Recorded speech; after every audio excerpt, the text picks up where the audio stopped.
반갑습니다. 귀하고 복된 주의 날 하나님의 은혜의 자리 앞에 나오신 우리 사랑하는 성도님들을 진심으로 환영합니다. 이제 우리가 마음을 모아서 하나님 앞에 예배로 나가겠습니다. 다 같이 일어나셔서 임내송 부르겠습니다.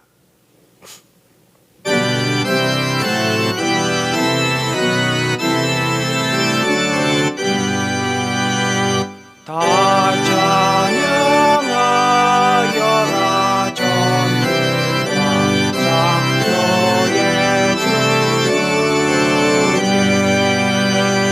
내 언아 주 찬양 경강과 구원의 주님 성도들아 주 앞에 이제 나와 주 앞에 찬양하여 다 찬양하여라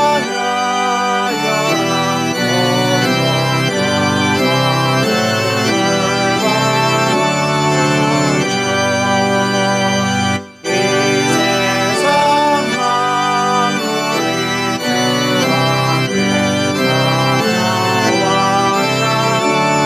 나와 찬양 성도들아 기쁨의 소리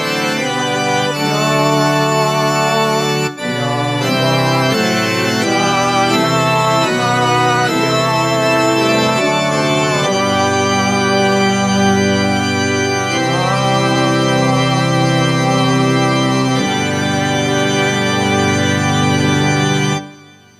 우리 한 주간을 돌아보시면서 하나님 앞에 참회 기도 올립니다.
만왕의 왕 되신 여호와 하나님을 찬양합니다. 온 입을 열어 하나님의 크심과 위대하심을 찬양합니다. 저희들은 참으로 잠깐 있다 사라지는 안개와 같고 아침에 피었다 저녁에 지는 꽃과 같은 존재들이지만 그러한 연약한 자를 하나님의 거룩한 백성으로 하나님의 사랑받는 자녀로 불러주신 우리 하나님 여호와 그 이름을 찬양합니다. 오늘 주님의 놀랍고 크신 이름 앞에 주의 백성들 마음의 고백을 모아 예배로 모였습니다. 가정에서 현장에서 함께 마음을 모아 주님 앞에 나왔사오니 오늘 이 예배를 받아주시고 예배 가운데 함께 하시며 하나님의 하나님 되심이 높이 드러나도록 인도하여 주옵소서. 저희들의 연약한 이 마음을 주의 놀라운 사랑으로 덮어주시고 주의 한없는 은혜 가운데 우리의 상하고 지친 영혼들이 회복되는 축복을 누리도록 오늘 하루를 복 주시고 오늘 한날이 주 안에서 아름답고 귀한 날 되도록 축복하여 주옵소서. 모든 예배와 또 기도와 말씀 가운데 하나님 함께 하시기를 간절히 바라며 예수 그리스도의 이름으로 기도드렸습니다. 아멘. 우리 다 같이 사도신경 고백합니다. 나는 전능하신 아버지 하나님 천지의 창조주를 믿습니다. 나는 그의 유일하신 아들 우리 주 예수 그리스도를 믿습니다. 그는 성령으로 잉태되어 동정녀 마리아에게서 나시고 본디오 빌라도에게 고난을 받아 십자가에서 죽으시고 장사된 지 사흘 만에 죽은 자 가운데서 다시 살아나셨으며 하늘에 오르시어 전능하신 아버지 하나님 우편에 앉아 계시다가 거기로부터 살아있는 자와 죽은 자를 심판하러 오십니다. 나는 성령을 믿으며 거룩한 공교회와 성도의 교제와 죄를 용서받는 것과 몸의 부활과 영생을 믿습니다. 아멘. 자리에 앉겠습니다. 우리 다 같이 하나님은 너를 지키시는 자, 우리 찬양하며 하나님 앞에 고백합시다.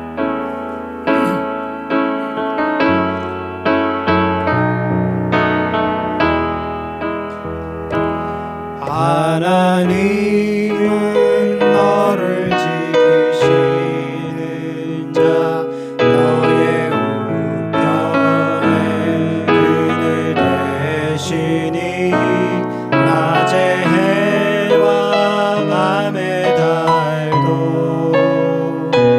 너를 잃지 못하리.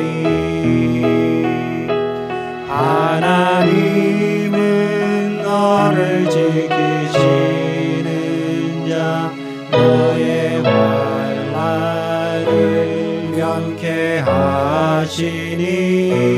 그가 너를 지키시리라. 너의 출입을 지키시리라.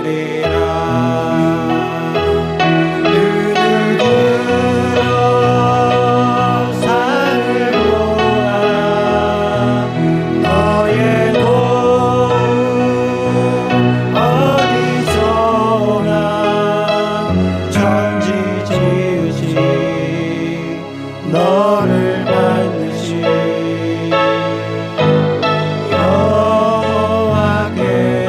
여호와께로다. 하나님은 너를 지키시는 자, 너의 우편에 그늘 대시니 낮의 해와 밤의 달도 너를 잃지 못하리. 하나님은 너를 지키시는 자, 너의 환난을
이 시간에 함께 기도합시다. 하나님, 주께서 우리 사랑하는 성도들의 삶에 함께 하심을 믿습니다.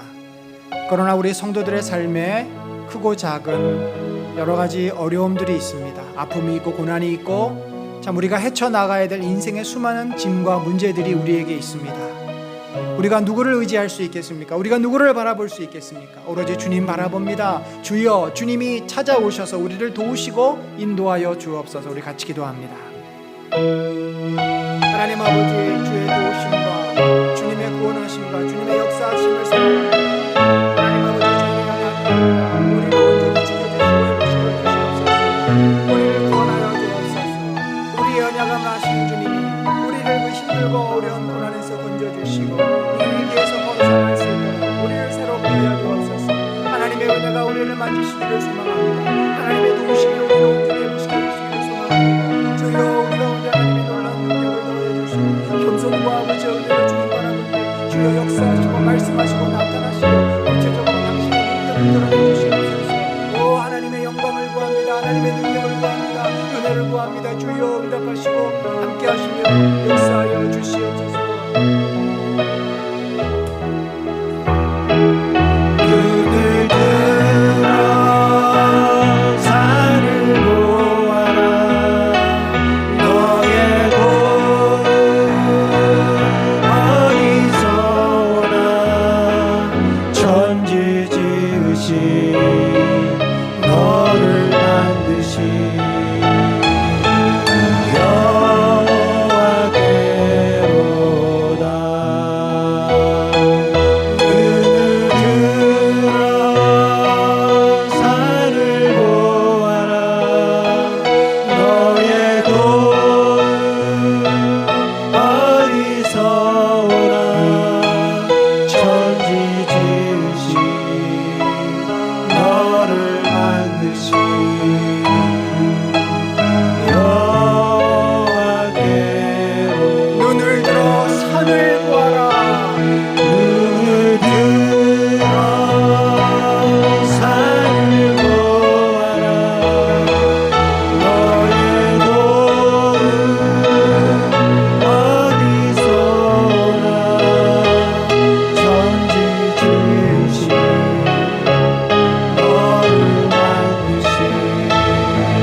피난처가 되시며 환난 중에 우리의 힘과 도움이시라. 하나님의 은혜에 피난처가 되시며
되시며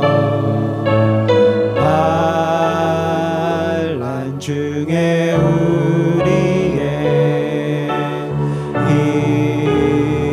힘과 도움이시라.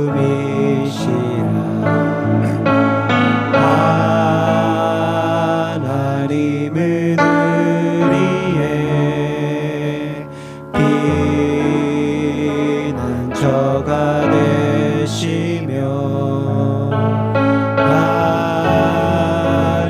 중에 우리의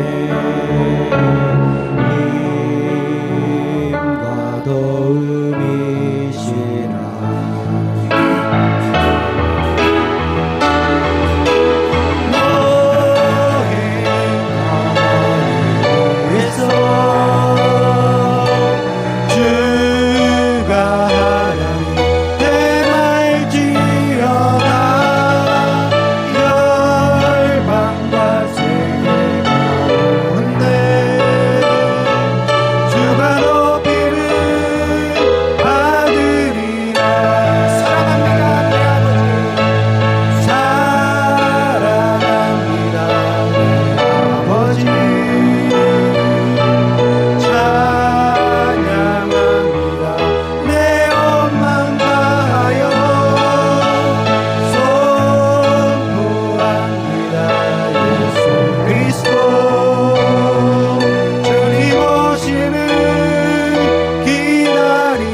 세계 가운데 주가 높임을 받으리라. 우리 목소리로만 주님 찬양합시다. 너희는 가만히 있어 주가 하나님 대말지어다. 열방과 세계 가운데 주가 높임을 받으리라.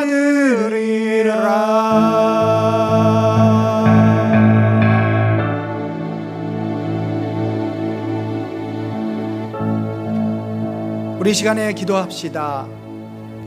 우리 앞에 놓여 있는 수많은 인생의 문제들을 우리가 다 감당할 수는 없지만 우리에게는 그 모든 문제 속에서 의지하고 또 소망하며 바라볼 하나님이 계십니다. 그 어느 누구도 우리의 인생을 대신 살아줄 수도 책임져 줄 수도 없지만 하나님은 우리를 위해서 자신의 아들을 희생시키며 우리를 구원해 주신 분이십니다. 하나님은 우리의 모든 것 되십니다. 그 하나님께서 우리 성도들 한 분 한 분의 삶과 그 가정과 그 인생 가운데 함께 하시고 역사하시고 인도하심을 믿습니다. 이 공동체를 지켜주시고 이 코로나를 지내면서 이 어려움 가운데 하나님의 선한 뜻으로 우리를 이끌어 가심을 믿습니다. 이제 기도합시다. 하나님, 내가 주님을 바라보고 담대한 마음을 갖고 이제 하나님의 일하심을 기대하며 소망하게 하여 주옵소서. 우리 연약한 자들을 치료하시고 회복하시고 인도하시는 당신의 능력을 기대하게 하시고 이 공동체를 세우시고 부흥케 하실 하나님의 영광을 소망케 하소서. 우리 시간에 같이 기도합니다.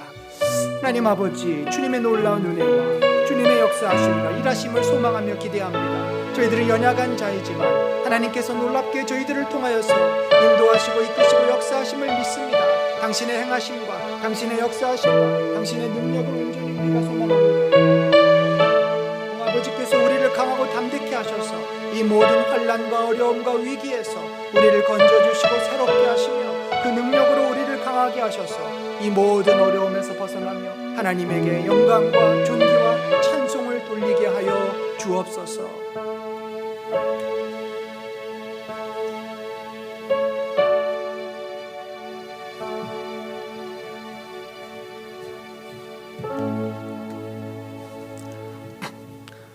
다 같이 기도드리겠습니다.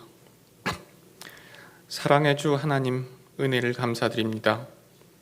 이전부터 저희와 함께 하시고 지금도 늘 동행하시는 주님을 경배합니다. 오늘 주일을 맞아 교회에서 각 처소에서 은혜 나눔 교회 성도들이 모여 찬양과 예배 드립니다. 기쁘게 받아주시옵소서. 벌써 2021년도 절반이 지났습니다. 늦은 장맛비가 어제부터 마른 대지를 적시기 시작했습니다. 우리가 늘 접하고 일상처럼 느껴온 계절의 섭리가 주님의 뜻임을 올바르게 기억할 수 있기를 소망합니다. 지난해부터 이어져 온 코로나의 확산이라는 길고 긴 어둠의 터널이 이제 고비를 넘은 듯합니다. 하지만 마음을 풀어놓기엔 아직 이릅니다. 잠시 확산세가 주춤한다고 교만하지 않게 저희 붙잡아 주시고 방역 수칙 느슨해지지 않게 경계하는 마음 갖게 해주셔서 저희들의 어리석음을 고백합니다. 잠시 상황이 좋아졌다고 주님을 잊고 자신이 힘들고 어려울 때만 주님을 찾는 이기적인 마음을 용서해 주시옵소서. 늘 주님을 기억하고 매일매일 기도하며 진실함을 구하는 진정한 신앙생활을 할 수 있기를 소망합니다. 매일 하는 30분 기도와 20분 말씀 읽기를 게을리하지 않고 늘 주님의 말씀 곁에 머물 수 있도록 인도하여 주시옵소서. 오늘은 특별히 몸이 아픈 성도님들을 위해 기도합니다. 오랜 투병 생활을 하고 있는 오진선 권사님의 얼굴에 밝은 빛이 환하게 돌아올 수 있도록 오 권사님의 아픈 곳을 어루만져 주시옵소서. 앞으로 남은 힘든 치료 잘 이겨내시고 반드시 건강한 모습으로 다시 일어날 수 있도록 주님께서 두 손 꼭 붙잡아 주시옵소서. 주의 여종이 다시 일어서 주님을 위해 주님께 영광 돌릴 수 있도록 힘을 불어넣어 주시옵소서. 연규리 집사님의 어머니를 위해서도 기도합니다. 몹쓸 병마가 그를 힘들게 할지라도 늘 힘을 주시고 반드시 나을 수 있다는 굳은 믿음 잃지 않게 하여 주시옵소서. 가족을 비롯해 많은 이들이 그를 위해 기도하는 간절한 기도를 들어주시어 빨리 연 집사님의 어머님께서 병을 떨쳐 일어설 수 있도록 능력과 은혜 내려 주시옵소서. 갑상선암 수술을 받고 회복 중인 이에라 전도사님도 후유증 없이 무사히 회복할 수 있도록 전도사님을 붙잡아 일으켜 주시옵소서. 우리는 은혜 나눔 교회 작고 연약합니다. 교세가 큰 것도 아니고 재정이 넉넉하지도 않습니다. 하지만 우리 교회에 모인 성도들의 신앙의 열정만큼은 어느 대형 교회 못지않게 단단하다고 생각합니다. 저희를 항상 기억해 주시옵소서. 우리가 교회가 늘 주님을 가까이 하는 참되고 성스러운 예배장이 되도록 지켜 주시옵소서. 주님의 귀한 말씀을 전하시는 최중국 목사님과 우리 교회를 위해 요소에서 애쓰시는 최진 목사님을 비롯해 모든 사역자들의 손길을 기억해 주시옵소서. 늘 자비로운 마음으로 성도들의 안위와 형편을 걱정하고 생각하시는 박혜영 사모님께도 주님의 은혜와 축복 내려주시옵소서. 오늘 예배도 주님께서 주관하시고 저희와 동행해 주시옵소서. 말씀 하나하나에 진지하게 귀를 기울이고 진정으로 하나님을 경배하는 진실의 시간이 되도록 인도하여 주시옵소서. 마치는 시간까지 주님께서 함께 하여 주실 줄 믿사오며 이 모든 말씀 우리 주 예수 그리스도의 이름으로 기도드렸습니다. 아멘.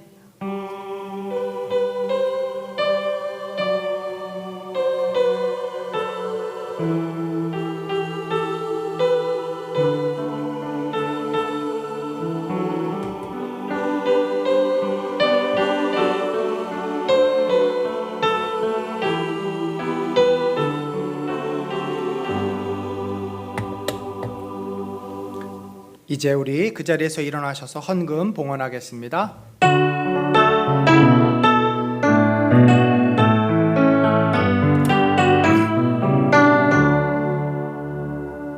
내게 있는 양을 얻어 줄게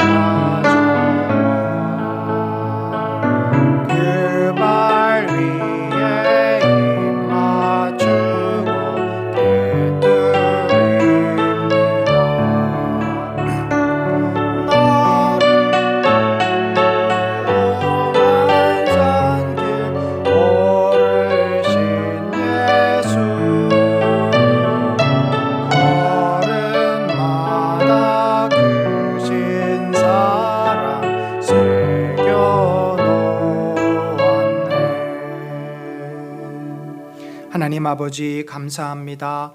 오늘도 주님 앞에 나올 때 우리 사랑하는 성도들 마음의 정성을 다하여서 귀한 예물, 산 제물로 주님께 올립니다. 기뻐 받아 주옵소서.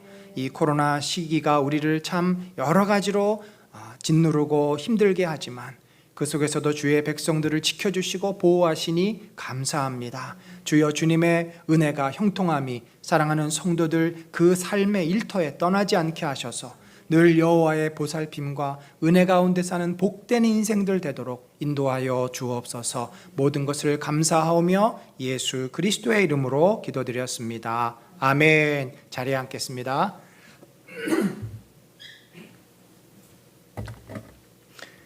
오늘 귀하고 복된 예배에 나오신 우리 사랑하는 성도님들을 진심으로 환영합니다.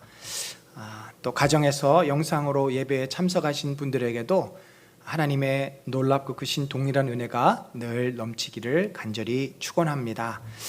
저희가 7월이 됐습니다. 이제 본격적으로 여름이 시작이 되었고 또 때마침 장마도 이제 우리에게 찾아왔습니다. 작년에 정말 기록적인 거의 47일 정도 비가 계속 왔죠. 그래서 정말 물폭탄을 맞은 경험이 있습니다. 올해는 비가 얼마나 올지 참 또 걱정이 되지만 하나님께서 또 이 장마 기간을 우리 모든 성도들 건강하게 또 지켜주시기를 바랍니다. 7월 한 달 동안 예배 순서를 맡으신 분들 또 수고 부탁드리겠고요. 그리고 그동안 수요 오전 예배를 영상으로 편집한 이 사무엘상 성경 공부가 이제 오늘로써 종강이 됩니다. 13번째 시간으로 종강이 되겠고요. 그리고 이제 방학을 보내고 9월부터 가을에 또 이제 성경 공부를 다시 영상으로 하도록 하겠습니다. 또한 우리 남자 목장이 오늘 줌으로 이제 그동안 한 학기 잘 해왔습니다. 정말 이 어려운 시기에 줌으로라도 우리가 교제할 수 있어서 얼마나 감사했는지 모릅니다. 우리 여자 목장은 좀 더 진행이 되겠고요. 남자 목장은 오늘 종강을 하고 일단 방학에 들어가도록 그렇게 하겠습니다. 우리끼리 한번 인사 나누겠습니다. 좌우 돌아보시면서 반갑습니다. 환영합니다. 잘 오셨습니다. 또 가정에서 예배 드리시는 분들도 반갑습니다. 환영합니다.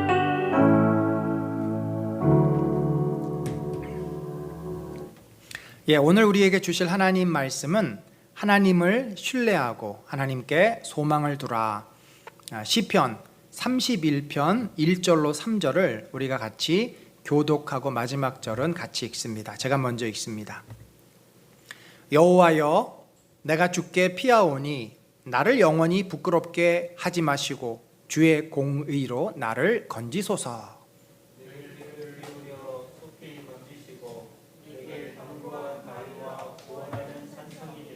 같이 읽습니다. 주는 나의 반석과 산성이시니 그러므로 주의 이름을 생각하셔서 나를 인도하시고 지도하소서. 아멘.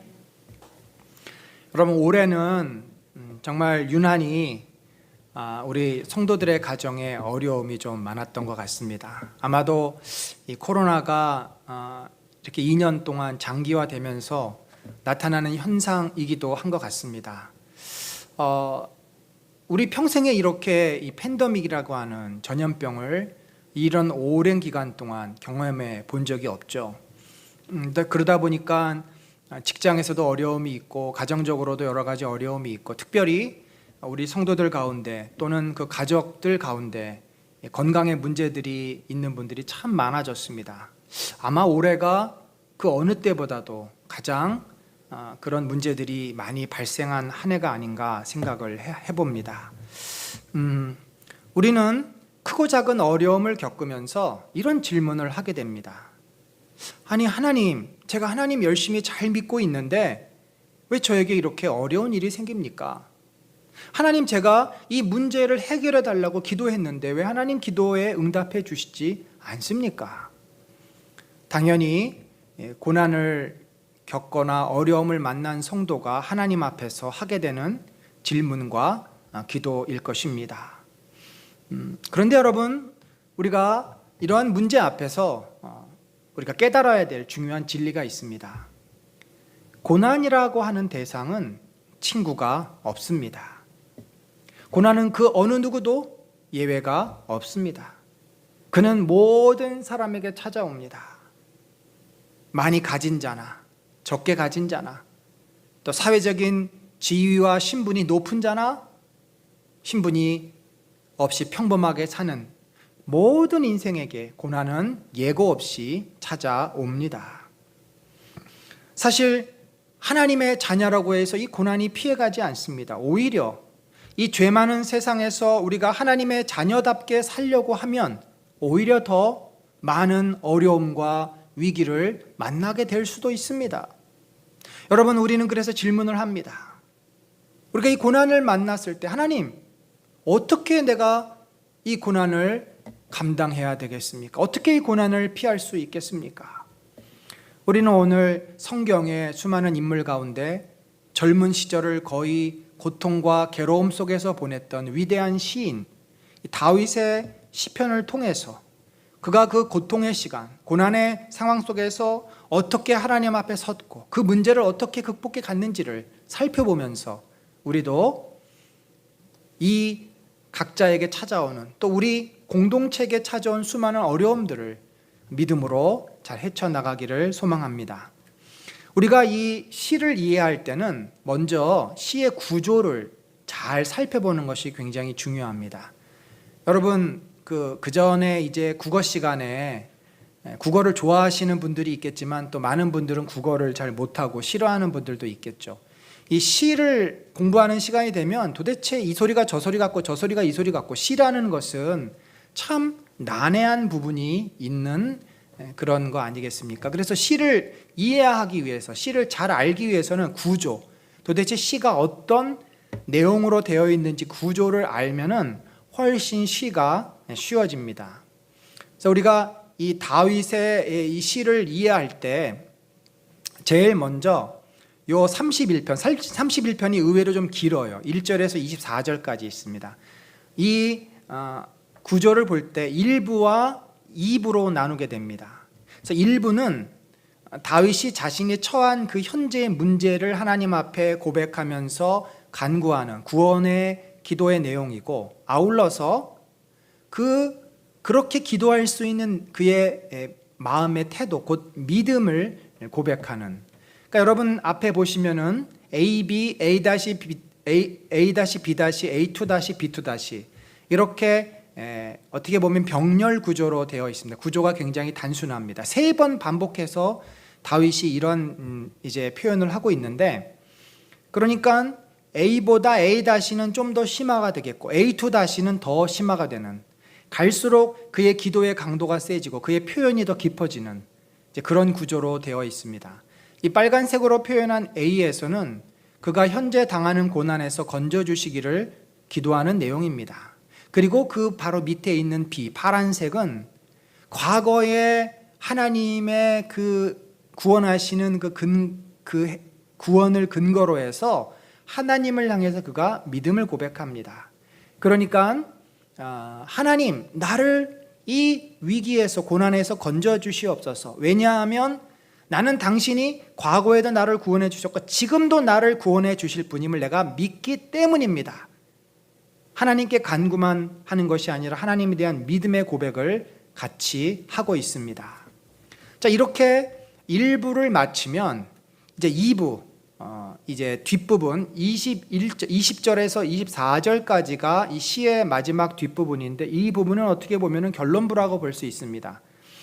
여기에서는 다윗이 그가 이미 구원을 받은 것으로 전제를 합니다. 사실 그가 당하는 어려움이 어떤 것인지 우리는 모르지만 아직 문제가 해결이 안 됐어요. 그렇지만 하나님께서는 이 문제를 반드시 해결해 주실 것이다라는 것을 확신하고 그 하나님을 찬양하고 그 하나님께 더 가까이 사랑을 고백하며 담대함을 선포하는, 그러니까 고백과 선포의 내용이다. 앞부분이 간구의 내용이라면 마지막 뒷부분 2부는 고백과 선포다, 이렇게 볼 수 있겠습니다. 자, 여러분, 우리가 이렇게 큰 구조를 생각하시면서 좀 내용을 함께 살펴보겠습니다.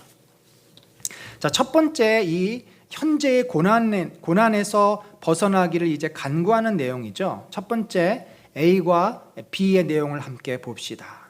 도대체 다윗에게 어떤 문제가 있는지 우리는 구체적으로 알 수 없습니다. 그러나 우리가 사무엘상을 통해서 보았듯이 다윗은 수많은 위기의 상황에 놓이게 됩니다. 그러니까 그 가운데 어떤 것을 그가 기억하면서 이 시를 지었을 수도 있고, 아니면 그런 상황을 종합적으로 하나의 그 큰 덩어리로 보고서 그가 시적인 상상력을 발휘해서 이러한 시를 지었을 수도 있습니다. 사실 다윗의 시를 이렇게 연구해 보면요, 반복되는 내용들이 굉장히 많이 나옵니다.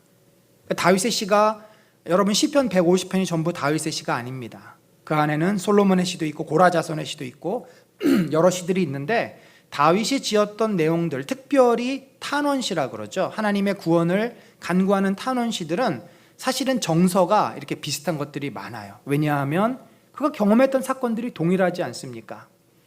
오늘 1절에서 보면 이렇게 말합니다. 여호와여, 내가 주께 피하오니 나를 영원히 부끄럽게 하지 마시고 주의 공의로 나를 건지소서. 자, 주께 피하오니 건지소서. 이 건진다라고 하는 말은 탈출시키다라는 뜻입니다. 그러니까 지금 다윗이 어떤 웅덩이에 빠졌든지 아니면 어떤 위기 상황에 갇혀 있는, 그래서 아무도 자기를 도와줄 사람이 없으니 하나님께 자기가 피한다. 하나님께 자기가 손을 내밀었다. 그러니 나를 이 웅덩이에서, 다윗이 그런 표현도 쓰잖아요. 이 기가 막힌 깊은 웅덩이에서 자기를 건져달라라는 표현도 씁니다. 사실은 이 표현과 일맥상통하는 내용이죠. 그런데 다윗은 하나님을 어떻게 표현합니까? 주의 공의로. 그러니까 그가 고백하는 하나님은 공의로운 하나님입니다. 다시 말해서 다윗이 지금 처한 상황이 얼마나 억울하고 자기가 지금 이런 상황에 있어서는 안 될 것임을 주님 당신도 알고 있지 않습니까? 하나님, 제가 이 얼마나 억울한 고통을 당하고 있는지 주님 아시지 않습니까? 하나님에 대한 그의 믿음, 그의 하나님에 대한 그 공의의 하나님에 대한 고백을 담아서 간구를 하고 있습니다. 2절에서 보면은 내게 귀를 기울여 속히 건지시고, 그러니까 다윗의 어떤 다급한 상황을 말하는 거죠. 쫓기고 있는 위급한 상황을 말하고 있습니다. 결국 이 웅덩이에서 자기를 건져서 견고한 바위, 견고한 바위는 높은 산에 있는 바위여서 감히 적들이 쉽게 올라올 수가 없습니다. 그리고 구원하는 산성, 옛날 그 고대 시대에는 견고한 성 속에 들어가면 공격할 수가 없어요. 하나님께서 자신을 구원하셔서 그렇게 자기를 괴롭히고 죽이려고 하는 자들의 손에서 안전하게 지켜달라고 하는 다윗의 간구입니다. 여러분, 우리는 다윗이 이런 고백을 할 수 있는 이유가 뭘까 생각해 보면은 그의 과거에 자신을 구원한 하나님의 그 놀라운 은혜, 하나님의 구원하심에 대한 그의 믿음이 있었기 때문입니다. 여러분, 기도라는 것이 어쩔 수 없는 상황에서 나도 모르게 하늘이시여 도우소서 이렇게도 우리가 기도를 할 수 있겠지만, 정말 인격적인 기도, 하나님의 마음을 움직이는 기도는 내가 하나님이 누구인지에 대한 정확한 고백, 믿음을 근거로 해서 기도를 할 때 그 기도는 진정한 기도가 될 수 있는 겁니다. 들으면 말고 아무나 나 좀 살려주세요, 이런 막연한 기도가 아니죠. 다윗은 하나님에 대한 철저한 믿음과 고백이 있었습니다. 자, 5절 이하에 보면 그가 하나님을 어떻게 표현합니까? 진리의 하나님 여호와여, 나를 속량하셨나이다. 자, 과거형으로 쓰였어요. 이 속량이다라고 하는 것은 자기를 살려주었다, 구원해냈다라는 말인데, 여러분, 다윗이 청소년 시절에 양을 키웠습니다. 지금으로 말하면 이미 15살 때부터 밭에 나가서 이제 씨 뿌리고 농사질하고 또 소도 키우고 하는 거죠. 그 당시에 고대 시대에 다 그랬죠. 그때 자기가 기르던 양떼를 공격해오는 곰과 사자와 맹수들, 그 사망에 있는 수많은 맹수들로부터, 독사들로부터 하나님께서 자신을 어떻게 하셨습니까? 보호하시고 지켜주셨어요. 아슬아슬한 순간이 얼마나 많았겠습니까? 또 소년 용사 다윗이 그 믿음이 충만해서 골리앗을 상대하러 나왔습니다. 누가 봐도 아슬아슬한 상황입니다. 그냥 한 방에 다윗은 쓰러질 것 같은 그런 상황입니다. 그런데 그가 던진 물맷돌이 정확하게 골리앗의 이마에 박힙니다. 여러분, 그것이 어떻게 우연일 수 있겠습니까? 정말 다윗이 그만한 실력이 있어서 과연 그랬을까요? 물론 그가 물맷돌을 잘 던졌으리라. 그러나 분명 하나님께서 그를 지켜주시고 보호하셨다고 우리는 믿습니다. 그 밖에도 사울이 보낸 암살자로부터 사울의 그 암살자들이 매복해 있을 때 수많은 상황에서 하나님은 그를 구해 주셨습니다. 위기에서 그를 건져 주셨습니다. 다윗에게 하나님은 누구입니까? 공의의 하나님이요 진리의 하나님이지만 정말 피부로 와닿는, 그냥 하나님 그러면 잠자다가도 잠꼬대 속에서도 고백하는 하나님은 구원하시는 하나님, 자신의 생명을 살려주신 하나님이십니다. 그게 온 몸으로 그는 경험된, 그래서 이것은 누가 뭐라 그래도 부인할 수 없는 명확한 사실이요 역사요 자기의 삶입니다. 여러분, 신앙이 왜 무서운 줄 압니까? 신앙은요, 세뇌를 당하거나 어떤 사상을 주입하는 것이 아니에요. 신앙은 그냥 삶입니다. 하나님이라고 하는 존재는 우리의 삶에 함께 녹아 계시는 분이고 우리와 함께 하시는 분이기 때문에 우리가 매일 그분을 만나고 가족들과 함께 사는 것처럼, 그래서 신앙은 내 영혼과 내 마음과 내 사고와 모든 것을 가득가득 채우는, 그래서 우리의 믿음은 죽음도 이기는 믿음이 됩니다.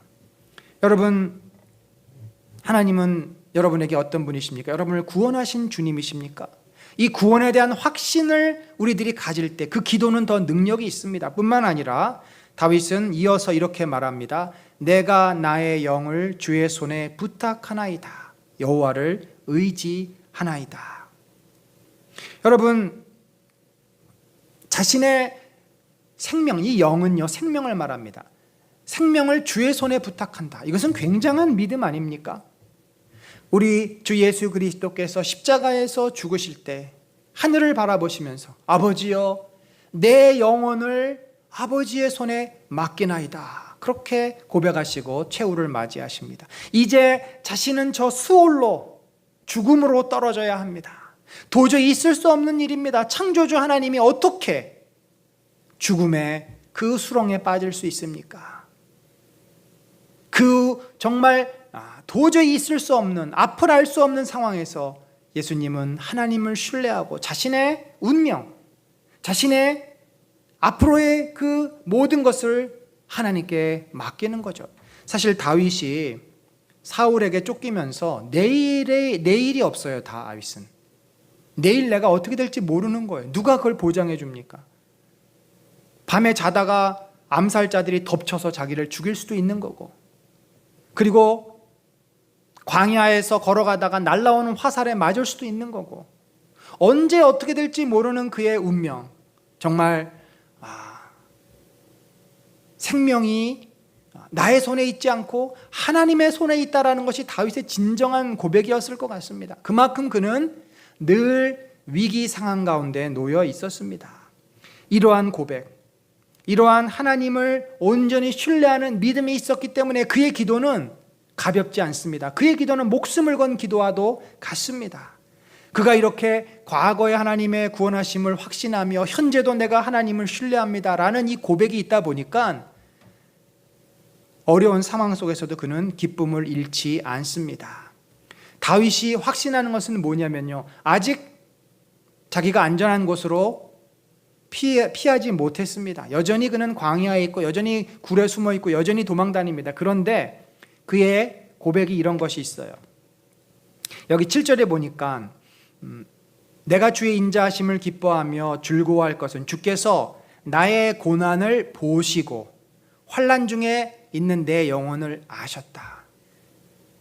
하나님께서 내가 어떠한 고난을 당하고 계시는지, 내가 얼마나 억울한지, 내가 얼마나 힘든지 아픈지 다 보고 계신다는 것입니다. 하나님이 외면하고 얼굴을 돌리고 무시하고 계시지 않다라는 것이 다윗의 확신이에요. 왜요? 과거에도 수많은 위기 속에서 결국은 하나님께서 자신을 도우셨기 때문에 그 믿음이 있는 것입니다. 여러분, 우리가 어려운 일을 당하면 왜 가족들에게 이야기하고 가장 가까운 사람에게 내 속마음을 털어놓습니까? 그렇게 되면 내가 그 문제가 해결돼서가 아니라 마음의 위로를 받아요. 내 아픈 마음을 누군가가 이해해주고 위로해준다는 것 때문에 나는 큰 힘을 얻습니다. 여러분, 우리가 왜 공동체가 중보기도를 합니까? 우리가 기도한다고 바로 하루아침에 그 기도가 응답되지 않습니다. 사실 중보기도가 필요한 기도 제목일수록 1년이 걸릴 수도 있고 10년이 걸릴 수도 있는, 쉽게 응답되지 않는 기도 제목들이 얼마나 많습니까? 우리의 인생 자체가 그렇잖아요. 그렇지만 우리가 그런 기도 제목을 서로 나누고 같이 기도하는 것은 내 마음의 무거운 짐을 나눠질 때 우리가 위로를 받고 힘을 얻기 때문 아닙니까? 최근에 우리 여전도회에서 중보기도 화요일마다 하는데 너무나 저는 개인적으로 감사하고 있고, 하나님께서 우리의 기도를 반드시 저는 들으시리라 확신합니다. 그것이 우리가 생각하는 우리의 때, 우리의 스케줄은 아닐지어도 하나님은 기도하는 자의 기도를 절대 외면치 아니하시는 살아계신 하나님입니다. 여러분, 우리가 이렇게 다윗을 보고 계시는 하나님, 우리가 서로 그 아픔을 나누면서 또 하나님도 우리의 아픔을 알고 계시다고 한다면 우리의 마음이 좀 안심되지 않겠습니까? 하나님은 그래도 내 이 힘든 마음을 아셔, 내 이 상황을 이해하셔, 내가 얼마나 억울하고 얼마나 속상하고 얼마나 내가 두려운지 나의 마음을 다 아셔. 우리가 하나님의 그 나를 지켜보고 계신다는 것을 확신하면 마음이 좀 놓입니다. 그래서 다시금 마음을 지배했던 슬픔과 두려움과 근심, 염려가 사라지고 기쁨을 회복할 수 있다. 다윗의 고백이자 또 우리의 고백이 되는 줄로 압니다. 이렇게 이제 첫 번째 다윗의 간구가 끝납니다. 이런 믿음을 가지고 다윗은 나를 구하소서라고 기도했습니다. 두 번째 사이클이 돌아갑니다. 여기 보니까 그는 이제 좀 더 심화된 간구를 하죠. 그러니까 앞의 내용은 현재 내가 당한 고난을 설명하면서 나를 구원해 주소서라고 했다면, 두 번째 사이클에서는 더 이제 리얼하게 자기가 그동안 겪었던 모든 고난들을 집약해서 비유적으로 그렇게 이제 자신의 그 고통과 괴로움까지 표현하며 하나님께서 나를 이 고난에서 건져달라고 그렇게 이야기를 합니다. 9절에 뭐라고 되어 있어요? 여호와여, 내가 고통 중에 있다. 자, 앞부분에서는 이런 표현을 쓰지 않았어요. 근데 뒤에서는 자신의 지금 솔직한 마음을 표현해요. 하나님, 너무 괴롭습니다. 너무 고통스럽습니다. 내게 은혜를 베풀어 주소서. 내가 얼마나 고통스러웠냐면 내가 근심 때문에 눈과 영혼과 몸이 쇠하였나이다. 쇠하다라는 말은 닳아서 없어졌다, 낡아져가지고 다 헤어져서 떨어졌다, 그런 말이에요. 얼마나 다윗이 항상 두렵고 긴장하고 걱정되고 염려가 되는지 온 뼈마디, 온 몸이 정말 나만 하지 않는 것처럼 그렇게 느끼고 있는 거죠. 이뿐만이 아닙니다. 10절은 아주 그 비유적인 시적인 상상력을 동원해서 자기가 평생 동안 고통을 당했다라고 약간 과장법을 씁니다. 내 일생을 슬픔으로 보내며 나의 연수를 탄식으로 보내며, 이 말을 들어보면 다윗이 한 70이나 80 된 노인 같아 보이지만 아마도 이 시를 그가 40이 넘어서는 쓰지 않았을 것 같습니다. 20, 30대 그 힘들었던 시간을 기억하며 30대 후반 아니면은 40대 이 시를 썼다고 봤을 때 그 당시는 물론 40이란 나이가 적지 않은 나이입니다만 마치 평생 동안 자기가 슬픔과 탄식으로 지낸 것처럼 그렇게 과장법을 사용해서 그만큼 그의 그 고난당하는 기나긴 기간이 그로 하여금 큰 고통이 되었다라는 거죠. 늘 자기가 힘들어서 슬퍼하고 탄식하고 한숨 짓고 이런 그 힘든 시간들 때문에 그가 어떻게 됐어요? 약하여지며 나의 뼈가 쇠하도소이다. 결국 그 온몸이 만신창이가 됐다는 거죠. 한번 상상해 봅시다. 여러분, 우리 교회 일부 예배에 같이 예배 드리시는 우리 아저씨, 노인 어르신 계시는데 제가 이분이 어디 사시느냐고 그때 한번 여쭤봤더니 사실 자기 집은 없으신 것 같고 이 서울역 근방 쪽에서 노숙을 하시는지 아니면 무슨 이런 그 노숙인들이나 집이 없는 분들이 사는 그런 그 홈이 있어요. 그런 데서 사시는 것 같기도 해요.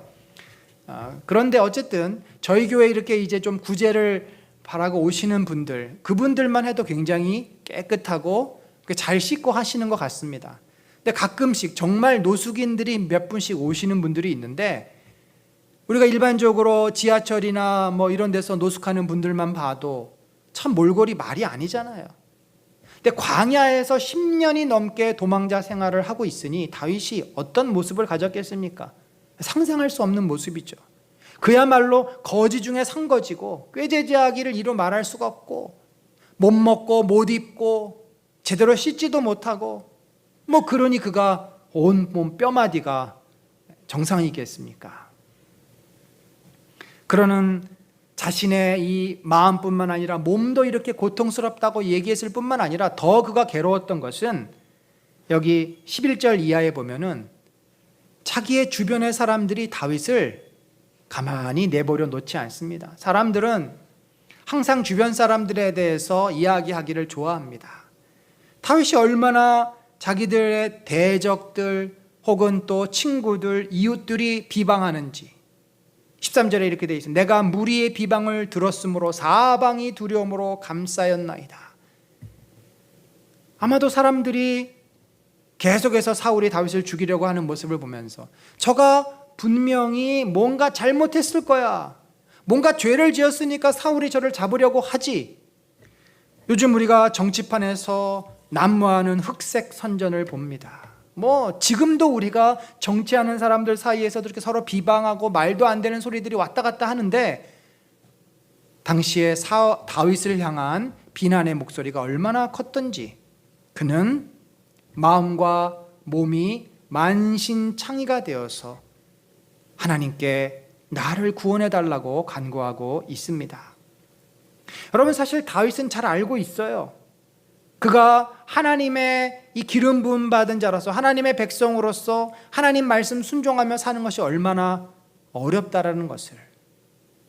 화가 나고 억울하면 자기가 가서 자기 칼로 원수를 갚고 자기 마음대로 하면은 그 화도 분도 풀릴지 모릅니다만, 그러나 그는 기름 부음 받은 하나님의 백성이기에 하나님의 말씀에 순종해야 했고, 그러다 보니까 더 많은 어려움과 더 많은 고통이 그를 엄습해 옵니다. 사울을 2번이나 죽일 수 있는 기회가 있지 않았습니까?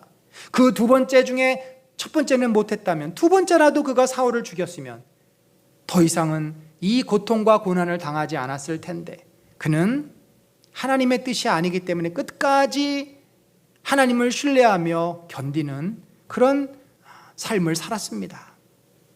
여러분, 이렇게 다윗이 오랜 시간 고난을 겪으면서 우리가 참 놀라운 사실을 발견합니다. 사실은 여기까지는 어떻게 보면은 뭐 우리나 다윗이나 많은 사람들이 동일하게 겪는 모습입니다.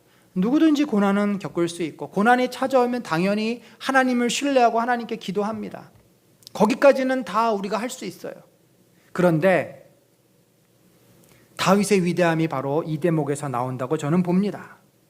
다윗은 이런 오래된 지속적인 쉽게 응답되지 않는 하나님께서 허락해 주신 고난을 겪으면서도 결코 하나님을 향해서 원망하거나 하나님을 비난하거나 하나님을 떠나지 않습니다. 오히려 그는 하나님을 더 바라봅니다. 하나님을 의지합니다. 어떻게 이런 비밀이 있습니까? 사실 아브라함도 말도 안 되는 요구를 당했을 때 하나님을 전적으로 신뢰하고 이삭을 바칩니다. 욥은 도무지 이해할 수 없는 고난 앞에 하나님께서 자기를 결국은 회복시켜 주실 것임을 고백합니다. 여러분, 우리가 다윗의 이 또 고백을 보면은 14절에 그가 이렇게 얘기해요. 여호와여, 그러하여도, 그럼에도 불구하고란 뜻이죠. 어떤 그럼에도 불구하고입니까? 내가 지금 몰골이 많이 아니라 할지라도, 내가 내일의 삶을 보장받을 수 없어서 내 손을 주님 앞에 맡기지 않으면 내가 오늘 잠을 청할 수 없을지라도, 여전히 내가 기도했지만 하나님이 응답해 주시지 않을지라도, 다윗은 어떻게 이야기합니까? 나는 주께 의지하고 주는 내 하나님이시라. 나의 앞날이 주의 손에 있다라고 그가 고백을 합니다. 다윗은 정말 아직도 여전히 자기 문제가 해결이 안 되었지만 몰골이 말이 아니고 온갖 고생하는 가운데 있지만 여전히 자신을 이 상황에서 건져주실 수 있는 분은 하나님밖에 없다라고, 하나님은 참으로 하나님이시다, 하나님만이 인간의 모든 문제를 아시고 해결해 줄 수 있는 전지전능하신 분이라는 고백을 그가 하고 있습니다. 여러분, 어떻게 이런 고백을 다윗이 할 수 있었을까요? 우연이 절대 아닙니다. 그는 수많은 고난에서 깨달은 그의 고백이 있습니다. 진리의 고백이 있어요. 시편 34편 19절 우리 한번 같이 읽어볼까요? 시작. 의인은 고난이 많으나 여호와께서 그의 모든 고난에서 건지시는도다. 다윗은 자신이 의인이라고 시에서 수도 없이 이야기합니다. 왜 의인입니까? 하나님을 택하였기 때문에, 하나님을 향했기 때문에. 그런데 그런 의인이 고난이 왔을 때 피해가지 않습니다. 오히려 의인이 되었기 때문에 고난이 더 많습니다. 악인들이 의인을 괴롭힙니다. 세상의 구조가 그렇습니다. 악한 자들이 득세합니다. 악한 자들이 더 장수하는 것 같습니다. 그러나 하나님께서는 악한 자들은 결국 심판을 받게 하실 것이고, 의인은 하나님께서 그 고난에서 건져주신다는 것이 다윗의 삶의 고백이고 경험이고 자신의 믿음입니다. 저와 여러분에게도 이런 믿음이 있기를 간절히 바랍니다. 뿐만 아니라 다윗이 또 놀라운 고백을 합니다. 우리 또 시편 37편 24절 같이 한번 고백합시다. 시작. 그는 넘어지나 아주 엎드러지지 아니함은 여호와께서 그의 손으로 붙드심이로다. 여기서 그가 누구예요? 바로 자신이요 의인입니다. 넘어지죠. 당연히 실족할 수 있습니다. 죄를 지어서 아니면 사단의 유혹에 넘어져서 공격을 당해서 넘어집니다. 그러나 아주 엎드러진다. 넘어진다고 해서 완전히 자빠지고 완전히 기절하고 완전히 죽지 않는다는 것입니다. 그것은 여호와께서 그의 손을 붙들고 계시기 때문입니다. 여러분, 우리가 어린아이들이 아장아장 걸어갈 때 엄마 아빠가 손을 꼭 잡고 다닙니다. 그러다가 아이들이 발을 잘못 더디서 확 넘어지면 어떻게 해요? 손으로 탁 낚아챕니다. 그냥 넘어지면 애들은 중심을 잃어버리고 얼굴이 땅에 닿으면서 이빨이 깨지거나 찢어지거나 큰 상처를 당할 텐데, 근데 손으로 탁 낚아채면 아이들이 휘청하다가도 자빠지지 않는 모습을 봅니다. 사실 다윗은 위기의 순간이 얼마나 많았는지 모릅니다.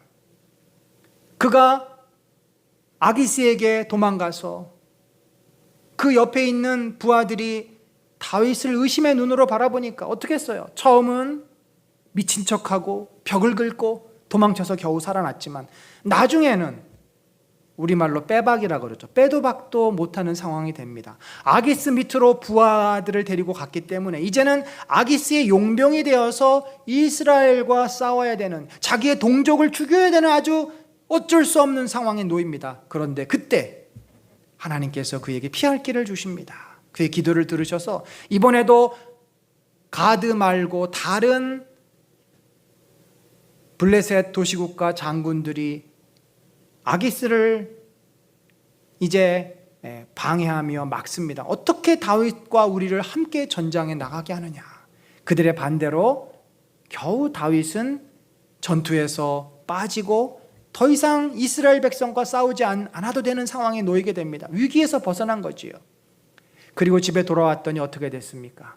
시글락에 있던 가족들이 아말렉에 의해서 다 잡혀갔습니다. 모든 소유가 다 없어지고 집이 홀딱 불탔습니다. 얼마나 절망했는지 부하들이 다윗을 돌로 치려했지만 하나님께서 그에게 또 피할 길을 주십니다. 아말렉을 쫓아가게 하셨고 사막에서 반을 찾는 격인 그 어려운 상황에서 종을 또 보내주셔가지고 아말렉의 근거지를 급습해서 모든 가족들을 또 모든 소유를 되찾아오는 그런 은혜를 허락하시지 않습니까? 여러분, 다윗은 수도 없는 고난에서 자신을 하나님이 건져주셨고 지켜주셨고 더 큰 위기로부터 자신을 지켜주신 그 놀라운 은혜를 경험했기 때문에 이런 고백을 하고 있었습니다. 그러하기 때문에 다윗은 이제 세 번째 고백을 또 하게 됩니다. 세 번째 뭐라고 합니까? 15절 16절에 보면은 내 원수들과 나를 핍박하는 자들의 손에서 나를 건져 주소서. 이제 세 번째 간구에서는 자신을 괴롭히는 자를 특정합니다. 내 원수들이 누구? 나를 핍박하는 자들이 누구예요? 사울과 그의 부하들이겠죠. 주의 얼굴을 주의 종에게 비추시고 주의 사랑하심으로 나를 구원하소서.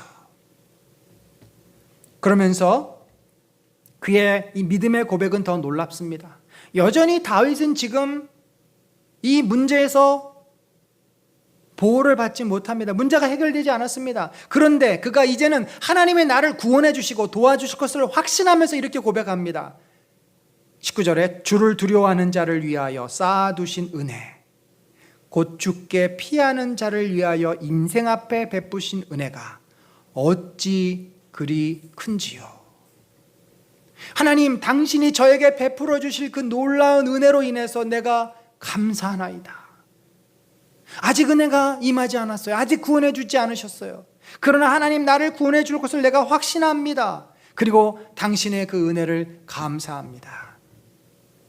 너무 김칫국물을 마시는 거 아닌지 모르겠지만 그것은 다윗에게 결코 김칫국이 아닙니다. 그것은 다윗의 믿음이요 소망이요 확신입니다. 그런 그의 이러한 그 믿음의 고백은 이제 결론부로 우리를 인도합니다. 어떻게 결론부로 인도합니까? 사실 이 다윗의 그 전체 시의 흐름을 쭉 보면 그가 초점이 처음에는 자신의 문제에 있었음을 알게 됩니다. A, B, A-B, A2-, B2- 하면서 자신의 그 괴로운 그 고통과 고난의 상황에 초점이 있어요. 그러나 마지막으로 갈수록, 결론으로 갈수록 그의 초점은 어느 쪽으로 옮겨집니까? 구원하시는 하나님의 놀라운 은혜에 초점이 맞춰집니다. 그래서 이 19절 고백을 그가 할 수 있는 겁니다.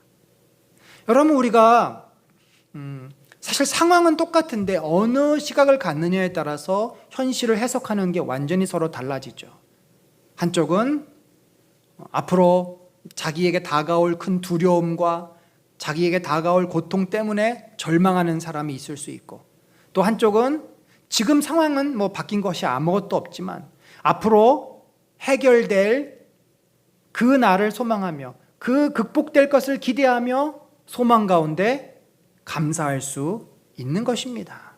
다윗은 이 고통 속에서 정말 두려워하며 절망하며 기도를 시작했지만 결국 나중에 시의 결론은 하나님을 어떻게 하게 돼요? 찬양하게 됩니다. 그래서 그가 21절에 뭐라 그럽니까? 여호와를 찬송할지어다. 견고한 성에서 그의 놀라운 사랑을 내게 보이셨다. 이 보이셨다 21절 이하의 모든 동사는 완료 시제예요. 과거에도 보이셨는데 이제 보이실 것이다. 그것이 다윗의 믿음 아닙니까? 또한 그래서 다윗은 이제 자기 자신의 영혼과 모든 성도들에게 그렇게 명령합니다. 너희 모든 성도들아 여호와를 사랑하라. 그분만이 우리를 가장 귀하게 여기시고 그분만이 우리 인생의 모든 문제를 해결해 줄 수 있는 분이기 때문에 다른 것을 향해서 너희 마음을 열지 말고 하나님께로 온전히 전심으로 나아가라. 하나님을 붙잡고 하나님을 의지하고 하나님을 사랑하고 하나님을 찾고 하나님께 너희 모든 삶의 열정을 쏟아부어라 라고 말을 합니다. 하나님을 위해서 살아라. 사랑한다는 말 속에는 모든 것이 다 들어가 있습니다. 하나님이 너희의 전부다. 하나님이 최고의 가치다. 왜냐하면 여호와께서는 진실한 자, 그 자를 보호하신다. 결국 다윗의 결론은 24절입니다. 우리 한번 24절 읽도록 하겠습니다. 같이 읽습니다. 시작. 여호와를 바라는 너희들아 강하고 담대하라. 여러분, 다윗은 소망이 어디에 있었습니까? 요나단에게 있지 않았습니다. 자기 가족들에게 있지 않았습니다. 자기가 데리고 다니는 600명의 부하들에게 있지 않았습니다. 그의 소망은 하나님께 있었습니다. 그리고 우리들에게도 권면합니다. 여호와에게 소망을 두는 너희들아. 그렇습니다. 우리가 하나님께 소망을 두면, 사람에게 소망을 두면요, 좋은 때도 있겠죠. 그러나 사람은 사람의 문제를 다 해결해 줄 수 있는 능력이 없습니다. 큰 위기가 찾아오면 우리는 감당할 수가 없어요. 따라서 우리의 그 마음의 중심을 하나님께로 바라고 하나님이 나를 지키시고 보호하실 것이라는 믿음으로 하나님을 소망하면 우리의 마음이 어떻게 됩니까? 두려움과 절망과 마음의 힘든 것들을 우리가 떨쳐버릴 수가 있습니다. 부정적인 시각에서 긍정적인 시각으로 바뀌게 되고 희망을 얻게 되지 않습니까? 근데 그것이 단순한 희망이 아니라 과거에 하나님의 구원하심을 근거한 굉장히 역사적인 삶의 근거가 있는 그런 소망입니다. 그래서 믿음은요, 어떤 무엇보다도 확실한 것입니다. 그냥 막연한 것이 아니에요. 뜬구름 잡는 게 아닙니다. 나를 과거에 사랑하시고 지켜주셨던 하나님이 지금도 지켜주실 것이고 앞으로도 인도하시고 붙잡아 주실 것임을 믿는 것이 참된 믿음이고, 그 믿음이 있는 자들은 두려워하지 않습니다. 마음의 용기를 갖습니다. 앞으로 있을 모든 고난과 환난을 넉넉히 헤쳐나가고 이겨나갈 수 있는 힘이 생깁니다. 담대한 마음을 가지고 용기를 가지고 그 모든 힘든 싸움들을 싸워 나가게 됩니다. 사랑하는 성도 여러분, 현재 여러분에게 어떤 고난이 있습니까? 경제적인 어려움이 있을 수 있습니다. 직장에서 인간관계로 사람들 사이에 아픔이 있을 수 있습니다. 또 몸이 아프고 힘들 수 있습니다. 우리에게 다양한 문제가 있습니다. 우리는 그 나에게 닥쳐온 고난과 힘든 문제 앞에 어떻게 해야 되겠습니까? 무엇을 할 수 있겠습니까?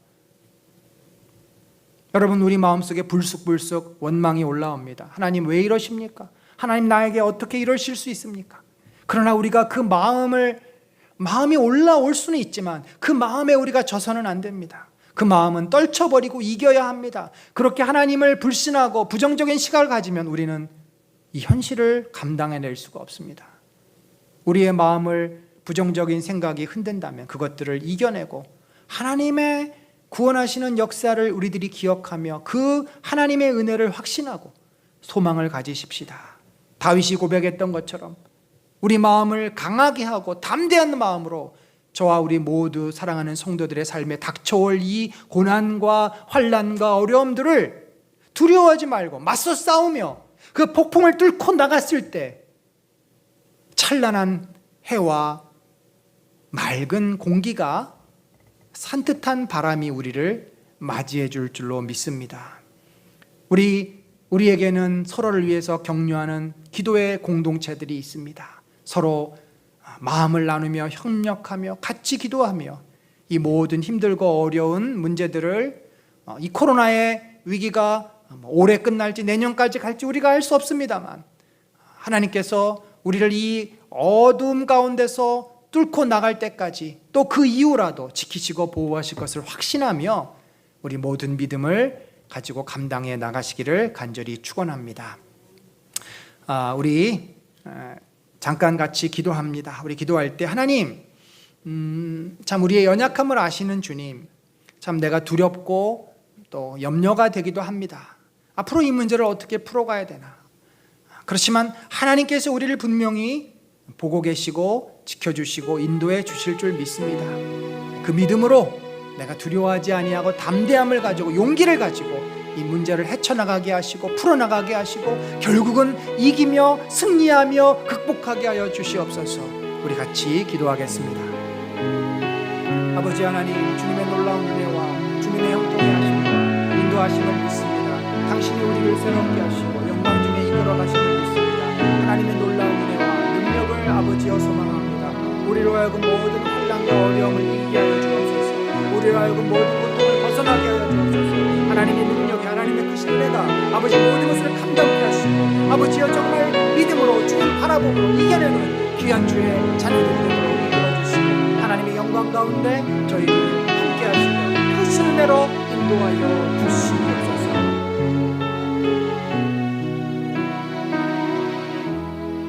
지금은 우리 구주 예수 그리스도의 놀라우신 은혜와 하나님 아버지의 무한하신 사랑과 성령님의 감화 감동 교통하심이 참으로 여전히 해결되지 않고 나를 힘들게 하는 수많은 문제 앞에서 두려워하지 않고 절망하지 않고 주님의 구원하심과 주님의 인도하심을 확신하며 소망하며 믿음과 용기를 가지고 이 모든 어려움들을 헤쳐나가기를 소망하는 심령 위에 지금부터 영원까지 함께 하실지어다. 아멘.